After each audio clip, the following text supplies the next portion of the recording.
నమస్కారం MC news కి స్వాగతం. ఈనాటి ముఖ్యాంశాలు. బైరెడ్డిపల్లి మండలంలో రోడ్డు ప్రమాదానికి గురై మృతి చెందిన తెలుగుదేశం పార్టీ కార్యకర్త కుటుంబానికి పార్టీ తరపున అందిన ప్రమాద బీమా చెక్కును బాధిత కుటుంబీకులకు అందజేసిన పలమనేరు ఎమ్మెల్యే అమర్నాథ్ రెడ్డి.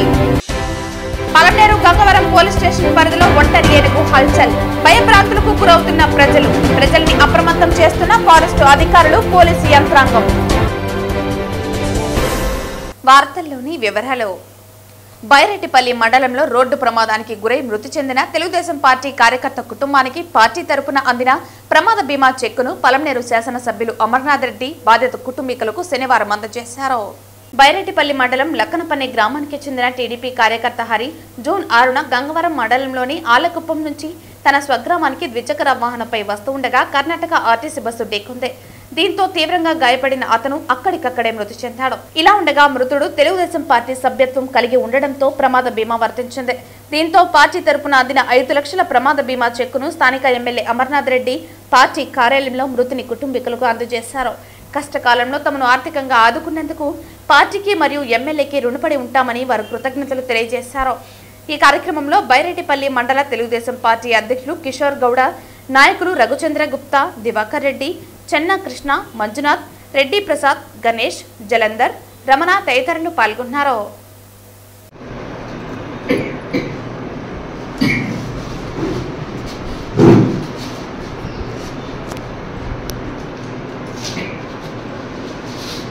చిత్తూరు జిల్లా పలమనేరు గంగవరం పోలీస్ స్టేషన్ పరిధిలో సత్యనారాయణ స్వామి దేవస్థానం వద్ద ఒంటరి ఏనుగు హల్చల్ చేసింది.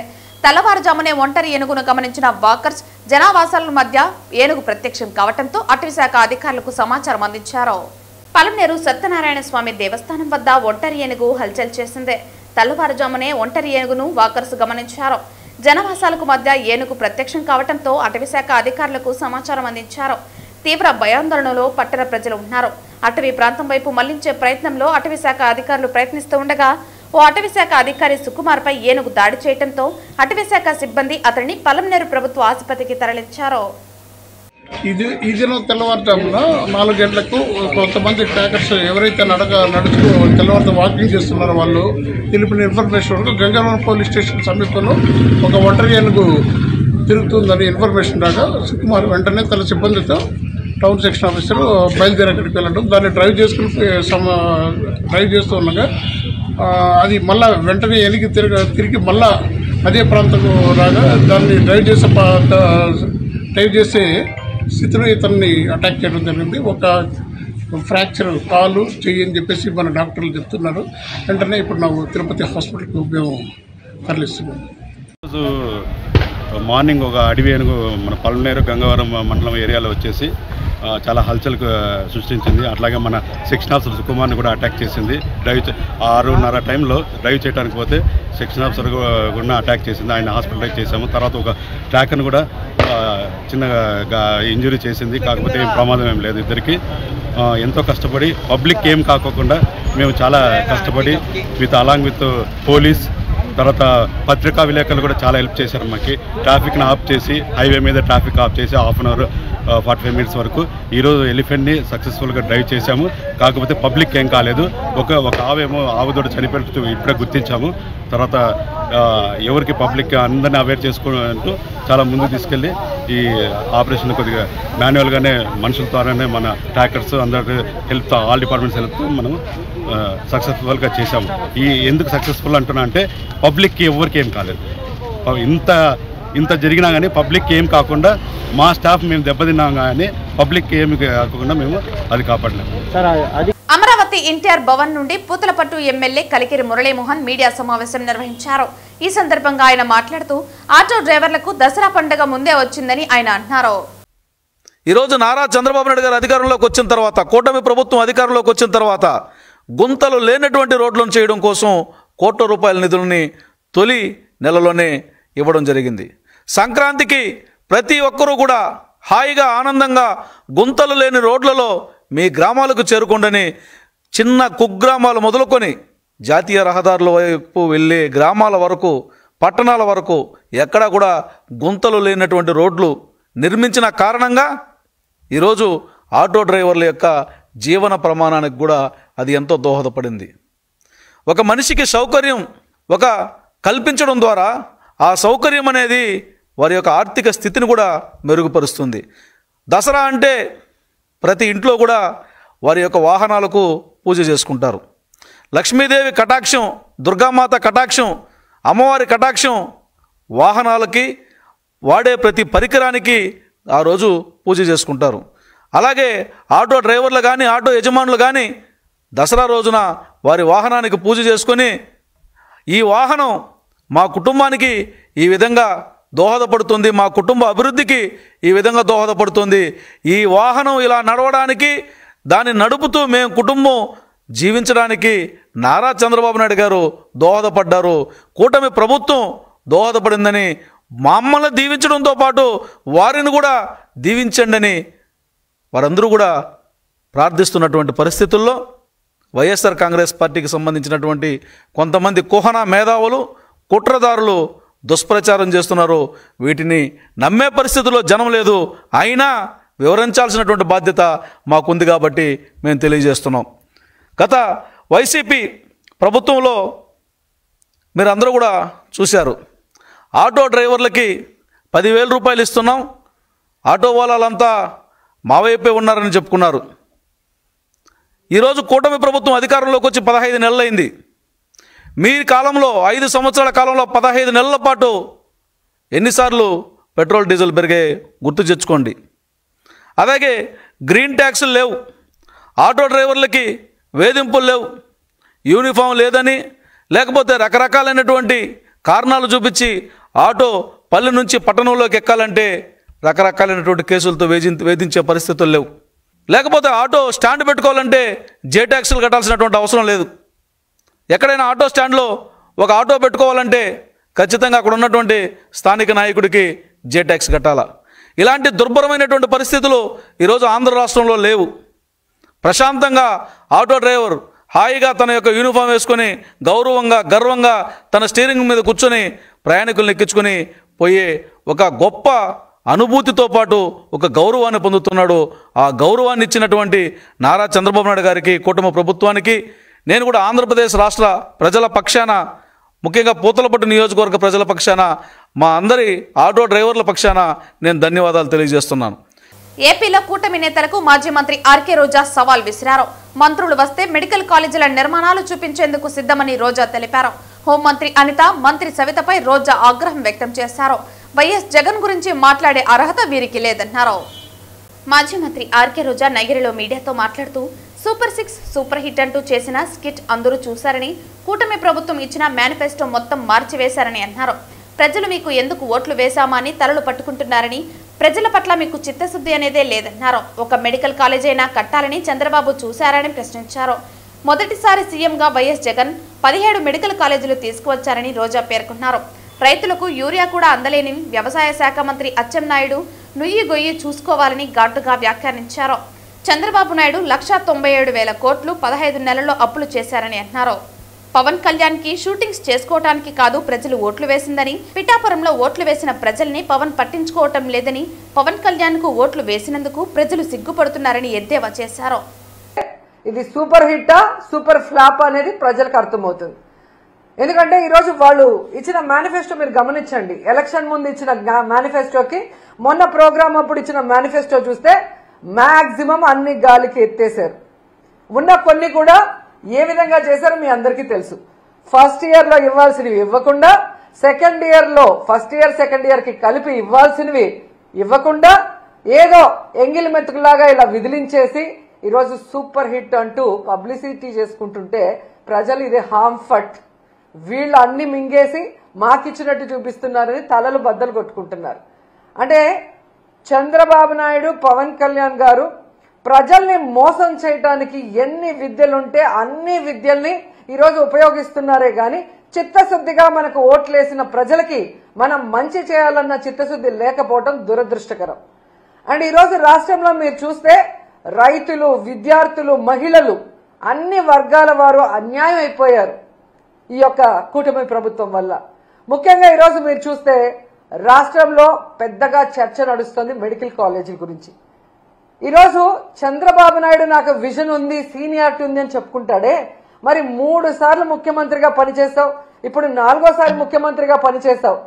నువ్వు ఎప్పుడైనా ఒక మెడికల్ కాలేజ్కి కట్టాలన్న ఆలోచన చేసావా? కట్టడానికి ప్రయత్నించావని నేను అడుగుతున్నాను.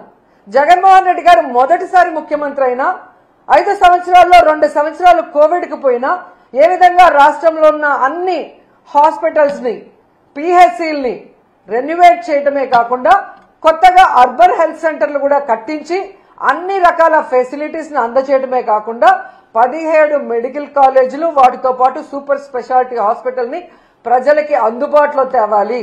పేద ప్రజలు డాక్టర్లు అవ్వటమే కాకుండా పేద ప్రజలకి నాణ్యమైన ఫ్రీ మెడిసిన్ కూడా వాళ్ళకి వైద్యం అందించాలన్న ఒక చిత్తశుద్ధితో పనిచేసిన వ్యక్తి.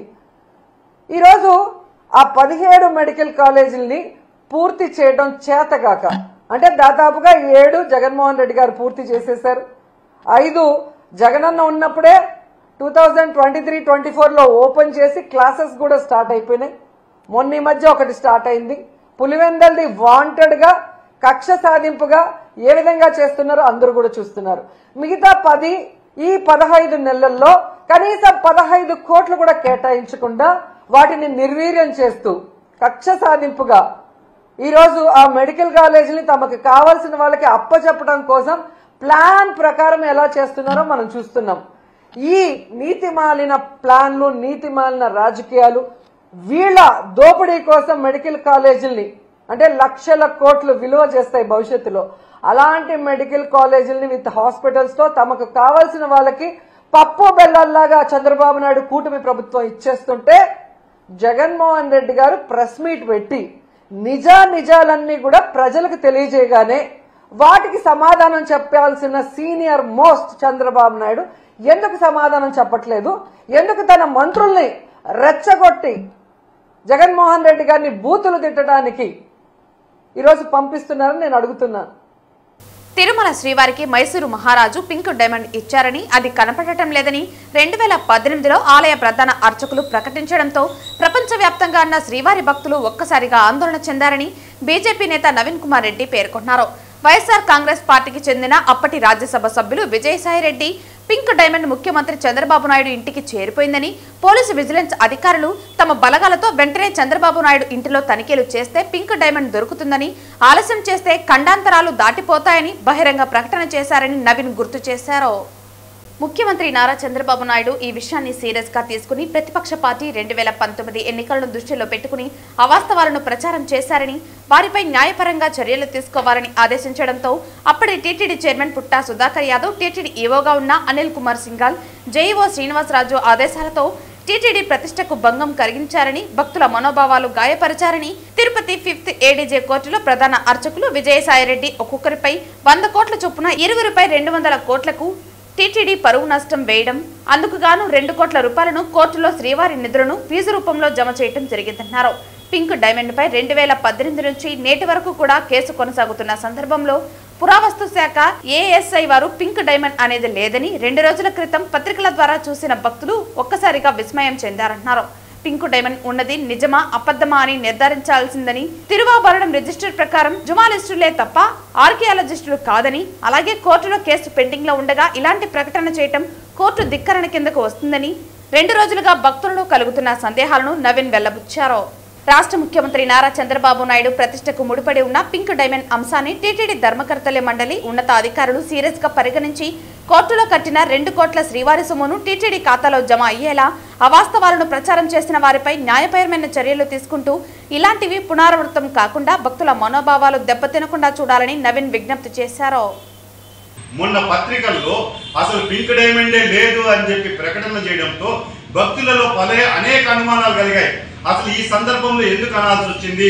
గతంలో అనిల్ కుమార్ సింఘాల్ గారు ఉన్నప్పుడు జరిగిన సంఘటనని ఆయన వచ్చి బాధ్యతలు స్వీకరించిన 2వ రోజే ఈ ప్రకటన ఎందుకు వచ్చింది? దీనిలో ఏమన్నా కుట్ర కోణం దాగుందా అన్నటువంటి అనుమానాలు భక్తుల్లో కలుగుతున్నాయి. నేను ఒకటే విజ్ఞప్తి చేస్తున్నా, ఇప్పటికైనా ఈ కేసు మీద టీటీడీ ధర్మకర్తల మండలి ఉన్నతాధికారులు సీరియస్గా పరిగణించి, ఎందుకంటే స్వామివారి సొమ్ము 2 కోట్ల రూపాయలు 5th ఏడీజే కోర్టులో ఈ పరువు నష్టం కేసుకు సంబంధించి ఫీజు కట్టేస్తున్నారు, డిపాజిట్ చేస్తున్నారు. 2018 నుంచి ఆ 2 కోట్ల రూపాయలు మగ్గిపోతున్నాయి. వెంటనే దాన్ని విడుదల చేసి టీటీడీ ఖాతాలోకి రావాలంటే ఈ కేసు వేగవంతం చేయాల్సిన బాధ్యత ఇప్పుడున్నటువంటి అధికారుల మీద ఉన్నది. దయచేసి అప్పుడున్నటువంటి చంద్రబాబు నాయుడు గారిని ఎవరైతే ఉద్దేశపూర్వకంగా అప్రతిష్ట పాలు చేయాలనుకున్నారో వాళ్ళకి న్యాయపరంగా చట్టపరంగా శిక్ష పడాల్సిందే.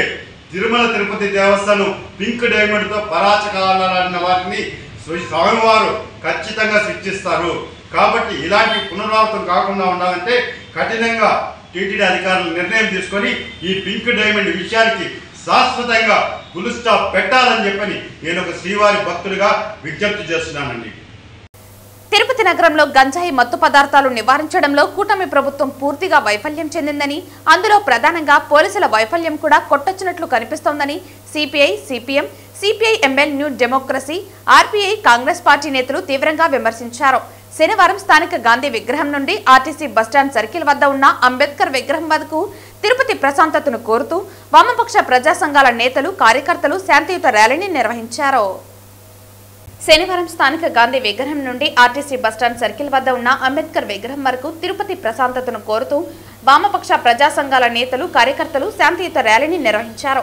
ఈ ర్యాలీని ఉద్దేశించి సిపిఐ రాష్ట్ర కార్యవర్గ సభ్యులు రామనాయుడు, జిల్లా కార్యదర్శి మురళి, సిపిఎం జిల్లా కార్యదర్శి వందవాసి నాగరాజు, సిపిఐ-ఎంఎల్ న్యూ డెమోక్రసీ నాయకులు Venkataratnam, Republican Party of India అధ్యక్షులు అంజయ్య, కాంగ్రెస్ పార్టీ నాయకులు చిట్టిబాబు మాట్లాడుతూ తిరుపతి నగరంలో ప్రశాంతతకు భంగం కలిగించే విధంగా రాజకీయ రౌడీ మూకల నుండి తిరుపతి నగరాన్ని కాపాడటంలో అటు కూటమి ప్రభుత్వం, ఇటు జిల్లా పోలీసు యంత్రాంగం పూర్తిగా వైఫల్యం చెందిందని, ఇది ఇలాగే వదిలేస్తే తిరుపతిలో శాంతి భద్రతలు క్షీణించి ఒక భయానక వాతావరణం ఏర్పడుతుందని నాయకులు ఆవేదన చెందారు.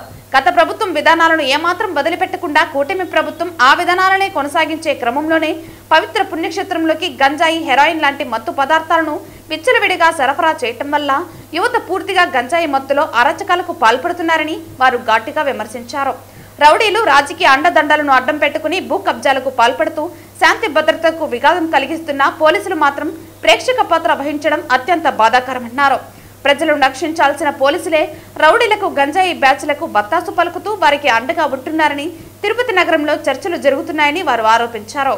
తిరుపతి పవిత్రతను దృష్టిలో ఉంచుకుని కూటమి పాలకులు, నాయకులు అలాగే పోలీసులు తిరుపతి పరిరక్షణ కొరకు చిత్తశుద్ధితో వ్యవహరించాలని వారు సూచించారు. తిరుపతి పవిత్రతకు భంగం కలిగించే ఎవరినైనా ఉపేక్షించకూడదని, అలా ఉపేక్షించితే తిరుపతిలో అనేక రకాలుగా ప్రమాదాలు బాటిల్లుతాయని వారు హెచ్చరించారు.